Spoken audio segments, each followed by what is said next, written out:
자산운용자의 삶과 증시각도기의 삶. 요즘 하루 24시간도 부족한데요. 흑삼전탕 먹은 날과 안 먹은 날은 방송에서도 티가 납니다.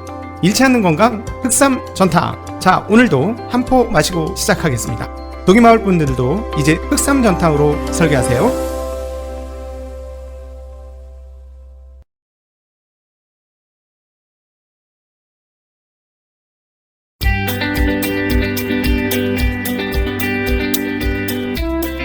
가기사는 증시각도기. 안녕하세요, 증시각도기 시청자 여러분, 투자자 여러분, 도기마을 여러분, 그리고 네이버 오디오 클립과 팟빵에서 듣고 계신 청취자 여러분, 안녕하십니까. 9월 24일 Thanks God It's Friday. 네, 주말 미국 마감 시황 시작하도록 하겠습니다. 네. 흑삼전탕. 네, 흑삼전탕에 대한 비밀이 우리 출연자 중에 하나가 뭔가 비밀이 생겼어요. 나중에 말씀드릴게요. 흑삼전탕 먹고. 네, 비밀이 하나 생겼습니다. 네. 자, 오늘 미국 시장 굉장히 재미나거든요. 3대 지수 모두 세게 올랐습니다. 러셀 2000은 1.86%까지 올랐어요. 그러니까 상당히 급등했다라고 표현하는 게 맞을 것 같은데요. S&P 500은 1.21% 올라서 4448, 다우는 1.48% 오르는 34,764, 나스닥은 1.04% 오르는 15,052로 15,000을 다시 회복했고, 러셀 2000은 1.86% 오른 2,259를 기록을 했습니다. 자, 시장이 안심했다. 네, 여기까지는 1차적인 얘기고요. 도대체 왜 안심했을까 하는 것을 생각해 보아야 하고, 그 이면까지 한번 들여다봐야 되지 않겠습니까? 자, 자꾸 이면을 들여다보고 한 발 더 깊숙이 이렇게 들어가니까 자꾸 방송이 오타쿠 방송이 되는 것 같아. 좀 대중적인 방송이 돼야 많은 사람들이 듣고 이러는데, 자꾸 오타쿠로 들어가니까 이게 펼쳐지질 않아. 그럼에도 불구하고 어쩌겠습니까? 제가 뻔한 얘기하는 거 너무 싫어하니까, 뻔한 얘기하는 거 너무 싫고, 한 발 더 깊이 들어가서 도대체 왜 이런가에 대한 이유를 분석해 봐야 되니까요. 어쩔 수 없습니다. 진행자 하고 싶은 대로지. 자, 달러 지수가 많이 빠졌어요. 달러 지수가 많이 빠졌는데, 엔화는 더 빠졌어요. 일본 엔화는 더 빠졌습니다. 유로화가 한 0.4% 정도 오른 거고요. 그만큼 달러는 떨어진 건데, 유로화 대비 엔화는 0.8% 떨어졌습니다. 자, 여기서부터 오늘 시작해야 할 것 같아요. 이게 뭔가? 몽미? 네. 자, 대체적으로 유로화 대비 달러, 그리고 달러 대비 엔화는 어떤 상관관계를 가지고 있죠? 어떤 상관관계? 네. 저쪽으로 갈수록, 엔화로 갈수록 어떤 흐름이다?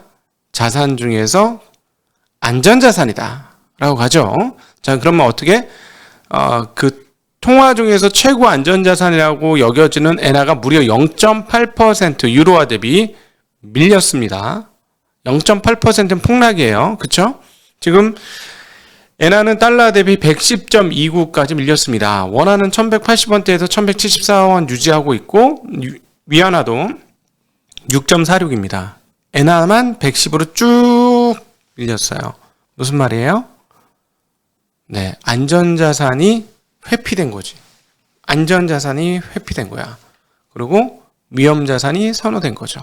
자, 여기가 오늘 시장의 핵심적 요인 중에 하나인데, 도대체 왜 이런 일이 벌어졌는지 하나하나 살펴봐야 되겠죠? 자, 안전자산이 회피될 상황이 아니에요. 안전자산. 달러가 떨어질 상황이 아니에요. 정확하게. 다시. 왜 그러냐면, 금리가 올랐거든.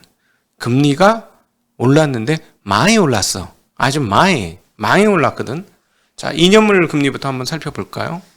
자, 2년물 금리 보시죠. 자, 2년물 금리 짧은 거 보시죠. 자, 보세요. 이게 한 달짜리예요. 갑자기 뿌앙 하고 올랐죠. 자,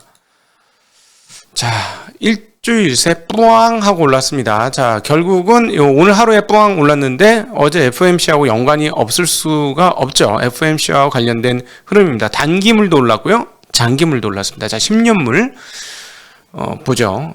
2년물도 많이 오르긴 했어요. 2년물도 EBP 정도 올랐으니까 굉장히 많이 오른 건데요. 자, 10년물 한번 보도록 하겠습니다. 10년물 단기 흐름으로 보죠. 자, 뿌앙 하고 올랐죠. 와, 많이 올랐어요. 자, 근데 자, 어제 얼마였냐면 1.3대 중반이었어요. 지금 얼마야? 1.43이야. 1.3대 중반, 1.4 본 게 언젠데.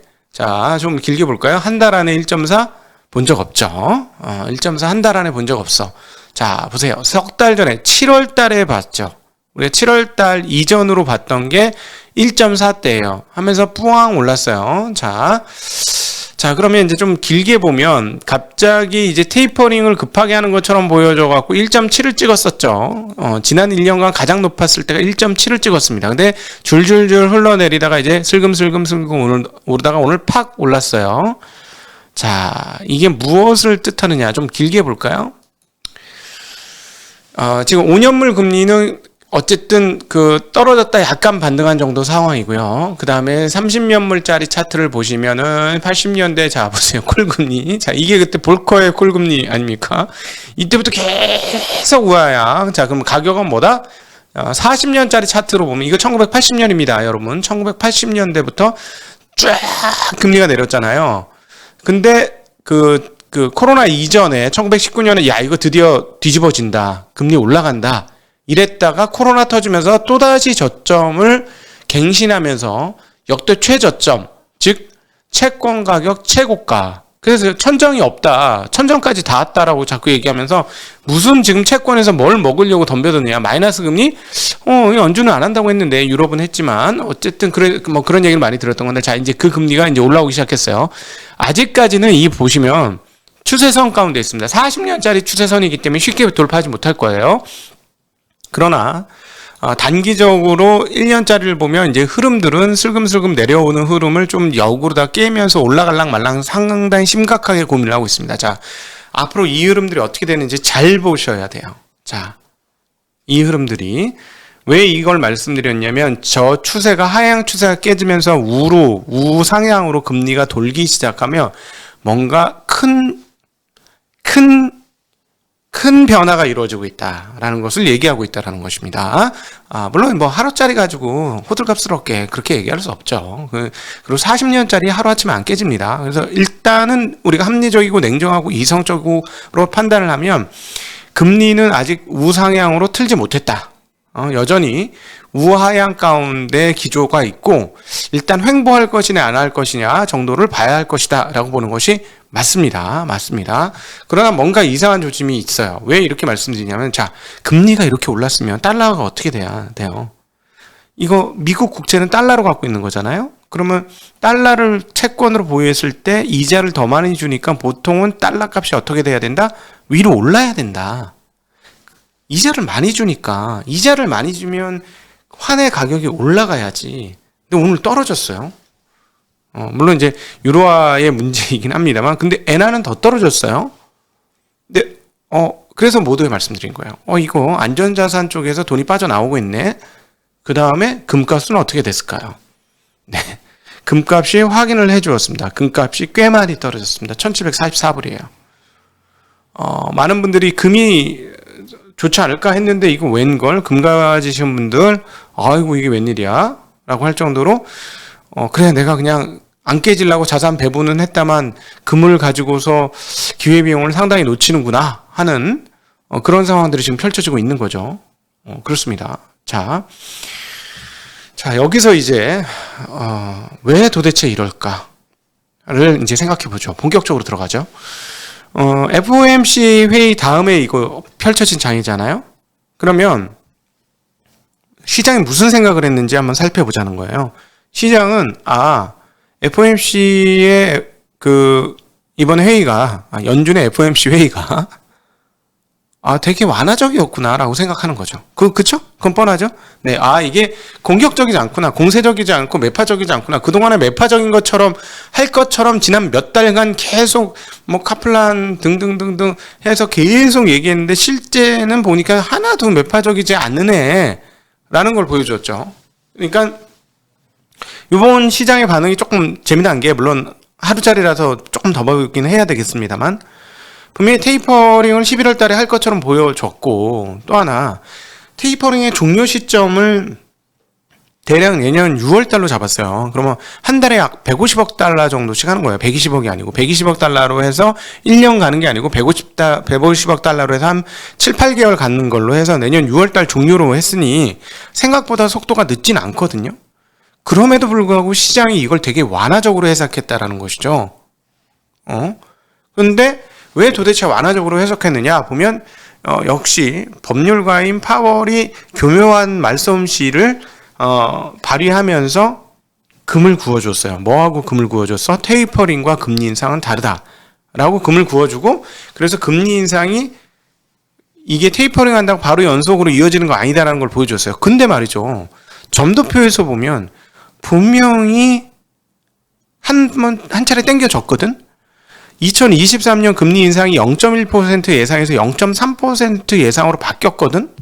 그러니까 2023년에 금리 인상 안 할 거로 생각하다가 22년에 안 할 거로 예상하다가 할 거로 보여지고 23년에는 여러 차례 할 것으로 보여지는 상황이에요. 자, 이걸 가지고 어떻게 이렇게 완화적으로 생각하면서 시장이 위험자산 선호, 안전자산 아웃 뭐 이런 분위기가 나올 수 있냐는 거죠.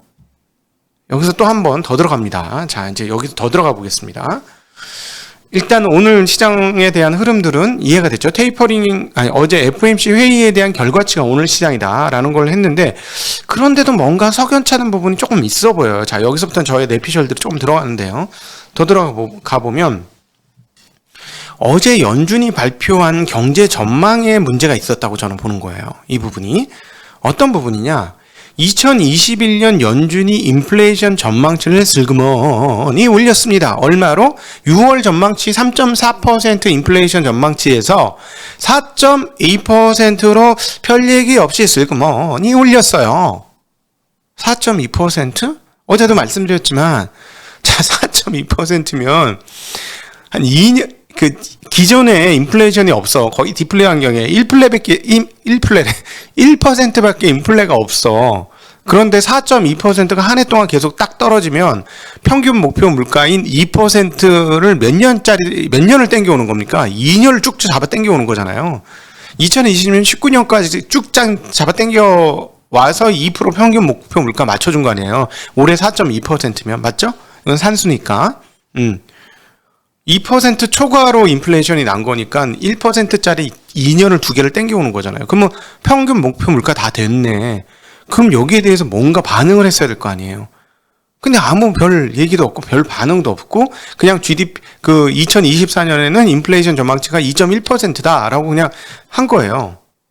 그러면서 고용에서 큰 문제가 없다면 이제 테이퍼링 시작할게까지만 얘기한 거예요. 고용에서 큰 문제가 없다면. 근데 큰 문제가 있으면 그것도 또 조금 안 할 수도 있는 약간의 뉘앙스를 남겨뒀죠. 물론 그럴 것 같진 않지만. 되게 웃기지 않습니까? 자, 이거를 시장이 어떻게 해석했느냐가 저의 이제 내피셜인 거예요. 이거 연준이 생각보다 인플레이션에 대해서 되게 허용적인데? 그런 거야? 그래? 달려! 이렇게 되는 거 아니냐는 거예요. 인플레이션에 대해서 굉장히 연준이 허용적이다라고 시장이 느낀 거 아니냐는 거예요. 물론 계속 반복적으로 얘기하지만 하루짜리로는 알 수 없습니다. 이게 며칠간 이어지는지 봐야 돼요. 자, 이렇게 되니까 뭔가 해석이 다 되지 않습니까? 연준의 태도를 보니 인플레이션에 대해서 굉장히 허용적이야. 그냥 인플레이션은 그냥 받고 가는구나. 인플레이션 받고 가는구나. 얘네들은 지금 인플레이션이 상당히 많이 나와도 별로 조종할 의향이 생각보다 그렇게 크지 않구나. 그래? 그러면 인플레이션 그냥 현금 들고 당할 수는 없지. 가야지. 물건으로 가야지. 이렇게 되면 제가 그래서 앞서 인사할 때 미국에 계신 분들한테 미국 인플레이션 심하죠? 라고 물어본 거예요. 어제는 우리가 이게 심할 거라고 본 것은 집값이 계속 올라가. 집 짓는데 돈이 많이 올라간다. 이것은 인플레이션에 굉장히 중요한 역할을 할 것이다라는 말씀을 드렸는데, 연준의 이런 태도는 시장에서 그러한 흐름들에 대응하게 만들었던 것이 오늘 장일 수 있다라는 거예요. 네, 오늘 장이 인플레이션에 대한 대응 방식이 될 수 있다. 물론 첫 번째는 당연히 어제 FOMC가 생각보다 완화적이었으니까 장이 올랐다. 이렇게 해석하는 게 맞아요. 그거예요. 거기까지가 끝인데, 만에 하나 이런 흐름들이 조금 더 진행이 된다면 한 발 더 깊숙이 들어가는 분석은 이거 인플레이션에 뭔가 반응하고 있구나. 자, 요거 다음에 제가 하고 싶은 얘기는 뭘까요? 요 다음 얘기를 하려고 이렇게 밑밥 많이 깔은 건데, 인플레이션을 시장이 이렇게 생각하고 있다. 이건 뭐야? 인플레이션 기대 심리가 올라가고 있다라는 거고, 인플레이션 기대 심리가 올라가고 있다라는 거는 다른 말로 뭔가 이상한 게 오고 있다라는 거죠. 뭐가 이상한 게 옵니까? 뭐가 이상한 게? 지금 시장은 상당히 쫄아 있지만 의외로 버블이 올 수도 있다라는 것을 예상하는 겁니다. 자, 그러나 버블이 오면 사실은 굉장히 위험한 거예요, 여러분. 말씀드립니다. 버블을 향유하다 빠져나가면 최고 좋은데 버블이 마치 술과 같아요. 맨날 술이야 이거예요. 버블을 여러분이 만끽하는 순간 여러분은 계속 술을 홀짝홀짝 마시는 거예요. 어떻게 된다? 술 마시면 취하더라. 취하면 어떻게 된다? 계속 파티장에 머물러 있더라. 달려 고고 왜 집에 가 밤새 놀아. 놀죠. 그러고 어떻게 돼요? 갑자기 술에 빡 깨는 사태가 벌어지죠. 경찰 출동 뭐 이런 게 벌어지죠. 그럼 어떻게 됩니까? 그때 이제 버블 이후에 항상 큰 태풍과 폭풍이 오는 거죠. 그래서 그런 것까지 한번 오늘은 생각해보는 자리가 되자는 거예요. 어쨌든 원칙적으로는 FOMC에서 FOMC가 완화적인 태도를 했기 때문에 오늘 시장이 많이 올랐다라는 게 1단락 해석이고, 자, 2단락은 시장이 인플레이션을 많이 느끼는 것 같아. 왜냐하면 연준이 인플레이션에 대해 그렇게 혹시시하지 않아. 이렇게 확 그냥 인플레이션 잡으려고 막 그렇게 하는 것 같지 않아 라는 걸 시장이 느낀 거 아니냐 라는 거고요. 상당히 오랜 기간 보여줬으니까.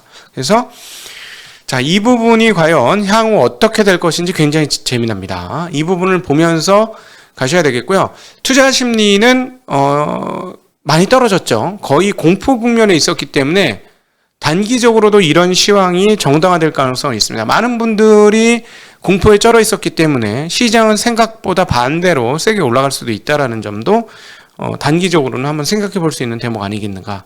그래서 한국 시장 재미있을 것 같다는 얘기를 드리는 거예요. 단지 오르는 게 아니라 과연 이 시점에서 외국인들이나 그 국제적인 거래를 하는 사람들 입장에서 한국 시장을 어떻게 볼까? 어떻게 볼까? 나는 너무 궁금해요. 아마 한국 시장의 바로미터가 될 수도 있지 않을까 하는, 이것도 내피셜 가득한 이야기를 해보았습니다. 자, 금요일 오늘 미국 마감 시황에서는 다른 거 많은데 지표들 많이 나왔는데 빠르게 갈게요. 주간 실업보험 청구자 수가 16,000명 증가한 35만 1,000명. 좋은 건 아니죠. 예상치 32만. IHS 마켓의 9월 제조업 구매자 관리 지수 PMI가 60.5, 전월은 61, 예상 61.7, 5개월 내 최저치. 서비스 PMI 54.4, 전달 55, 예상치 54.9, 14개월 내 최저치. 8월 전미 활동 지수 0.29, 전월 0.75, 예상 0.65. 캔사스시티 여는 그 관할 지역의 9월 제조업 합성 지수 22, 전월 29, 예상치 30. 컨퍼런스 보드의 8월 경기 선행 지수 전월보다 0.9% 상승 117.1, 예상은 0.7% 상승입니다. BOE 영국 중앙은행이 기준금리를 0.1%로 동결했고 자산 매입은 8,750억 파운드 1조 2천억 달러를 유지하기로 얘기했고 경제 전망치를 하향 조정했으며 자산 매입 유지 결정을 7대2로 동의했습니다. 2가 생겼어요. 소수 의견이 드디어 등장했습니다. 노르웨이 중앙은행이 금리를 25pp 인상하면서 제로에서 0.25%로 인상하였고 12월에 추가 인상이 가능하다는 점을 시사하였습니다. 안녕.